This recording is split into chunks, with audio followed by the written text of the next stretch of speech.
গরম ভাতের সঙ্গে ফাটাফাটি লাগবে কাঁকরোলের এই নতুন রেসিপি। একবার হলেও ট্রাই করে দেখুন এই পদ। কাঁকরোলের এই রেসিপি অজানা হলেও বাড়িতে একবার বানিয়ে দেখুন। যারা কাঁকরোল খায় না কিংবা খেতে পছন্দ করে না তারাও দেখবেন চেয়ে চেয়ে খাবে। খালি মুখে খেতে পারেন কিংবা গরম ভাতের সঙ্গে সার্ভ করে দেখতে পারেন, খেতে দেখবেন দারুণ লাগবে। নমস্কার বন্ধুরা, আমি সাথী। আমার কিচেনের আবারও এক নতুন রেসিপিতে আপনাদের সকলকে স্বাগত জানাই। আজকের রেসিপিতে অভিনব পদ্ধতিতে নতুন কায়দায় তৈরি কাঁকরোলের একটি দারুণ রেসিপি আপনাদের সঙ্গে শেয়ার করব, তাই ভিডিওটি কোথাও স্কিপ না করে শেষ পর্যন্ত দেখে নেওয়ার অনুরোধ থাকলো। পুরভরা কাঁকরোল ভাজা তৈরি করতে প্রথমেই নিয়ে নিয়েছি কয়েকটা কাঁকরোল। এইরকম সবুজ এবং নরম কাঁকরোল হলে এটা কিন্তু খেতে ভালো লাগবে।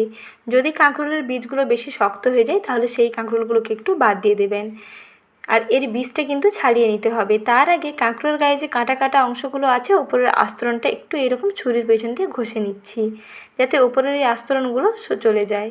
তারপরে মুখের কাছের এবং পেছনের কাছের অংশ দুটো কেটে বাদ দিয়ে কাঁকরোলগুলোকে দুফালি করে কেটে নিতে হবে। যদি কাঁকরোলগুলো বেশি শক্ত মনে হয় তাহলে কাঁকরোলগুলোকে কিন্তু একটু জলের মধ্যে ভাপিয়ে নিতে পারেন।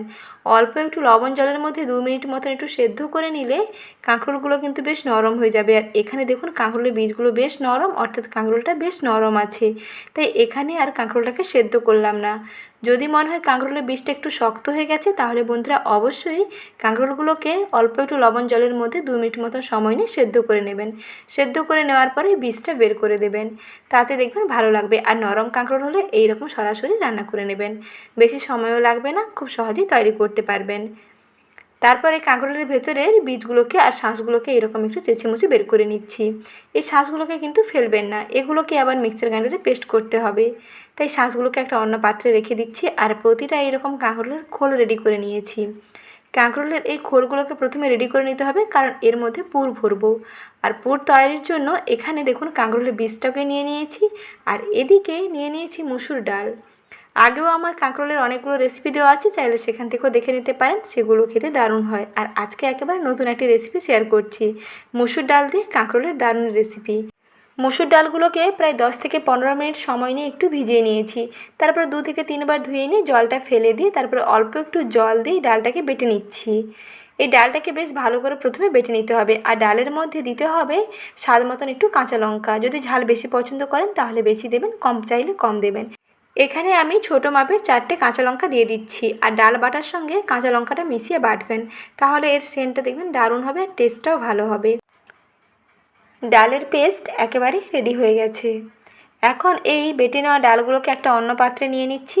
আর এই মিক্সার গ্রাইন্ডারে আগে থেকে কাঁকরোল থেকে বের করে নেওয়া শাঁস এবং বীজগুলোকে এই মিক্সার গ্রাইন্ডারে দিয়ে আরেকবার বেটে নিচ্ছি। একসঙ্গেও বেটে নিতে পারেন, তবে আলাদা আলাদা করে বেটে নিলে বেশি ভালো হয়। আর এই বীজ সমেত শাঁসগুলোকে যখন বাটবেন এর মধ্যে কিন্তু কোনো রকম জল দেবেন না, শুধু এগুলোকে 2 থেকে 3 বার মিক্সার গ্রাইন্ডারটা ঘুরিয়ে নিলে যেমন পেস্ট হয় তেমনি করে পেস্ট করে নেবেন। একেবারে মসৃণ করে বাটার দরকার নেই, এইরকম দেখুন আধো আধো থাকবে, এইরকম করে বেটে নিয়েছি। আর কোনো রকম জল ছাড়াই বাটতে হবে, তাহলে এর বাইন্ডিংটা খুবই ভালো হবে। তারপরে একটি পাত্রে দেখুন প্রথমেই নিয়ে নিচ্ছি বেটে নেওয়া কাঁকরোলের বীজ এবং শাঁস, একটি বাটির মধ্যে নিয়ে নিলাম। তারপরে এর মধ্যে মিশিয়ে নিচ্ছি মুসুর ডালের পেস্ট। পরিমাণ মতন 2 থেকে 3 টেবিল চামচ মুসুর ডালের পেস্ট দিয়ে দিলাম। এখন এক এক করে উপকরণগুলো মিশিয়ে নিচ্ছি।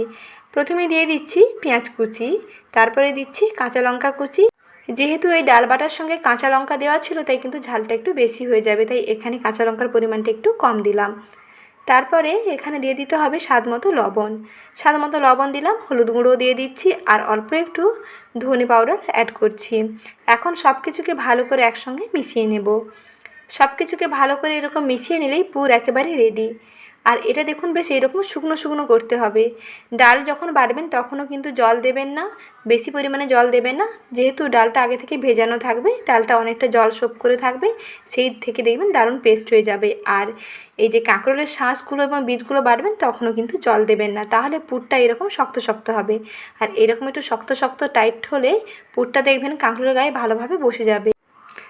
এখন এইরকম চামচ দিয়ে ঠেসে ঠেসে এর মধ্যে পুরটাকে বসিয়ে দিচ্ছি। পুরো ওভারঅল কাঁকরোলটাকে ভালো করে এরকম পুরে কোট করে নিচ্ছি। আর যদি কাঁকরোলগুলোকে লবণ জলের মধ্যে সেদ্ধ করেন তাহলে এখানে আর এক্সট্রা করে কিন্তু লবণ মাখানোর প্রয়োজন নেই।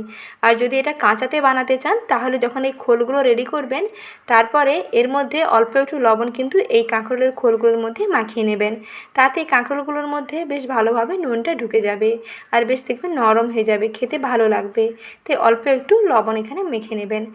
তারপর দেখুন এক এক করে সমস্ত কাঁকরোলগুলোর মধ্যে পুর ভরে নিয়ে রেডি করে নিলাম। আর কাঁকরোল থেকে যাতে পুরটা না বেরিয়ে যায় তার জন্য একটু আঙুল দিয়ে এইরকম চেপে দেবেন যাতে পুরটা বেশ কাঁকরোলের গায়ে ভালোভাবে আটকে যায়।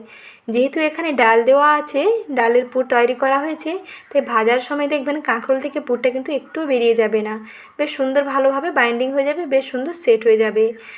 আর এটা আপনারা মুসুর ডাল ছাড়াও আপনারা ছোলার ডাল দিয়েও বানাতে পারেন, তাতেও ভীষণ টেস্টি হবে। এখন এগুলোকে ভেজে নেব, তার জন্য কড়াইতে সাদা তেল গরম করতে বসিয়ে দিয়েছি। বেশি ডুবো তেলে ভাজার দরকার নেই, এগুলোকে এরকম অল্প তেলের মধ্যে শ্যালো ফ্রাই করলেই হবে। আর প্রথমে যেই দিকটা পুর ভরা থাকবে সেই দিকটা প্রথমে তেলের দিকে দেবেন, কারণ কড়াইয়ের তাপে সেই দিকটা যখন তেলের দিকে দেবেন তাহলে দেখবেন বেশ ভালোভাবে সেট হয়ে যাবে। তারপরে মোটামুটি 30 সেকেন্ড পর্যন্ত অপেক্ষা করবেন, 30 থেকে 40 সেকেন্ড পরে অপর সাইডটাকে উল্টে দেবেন।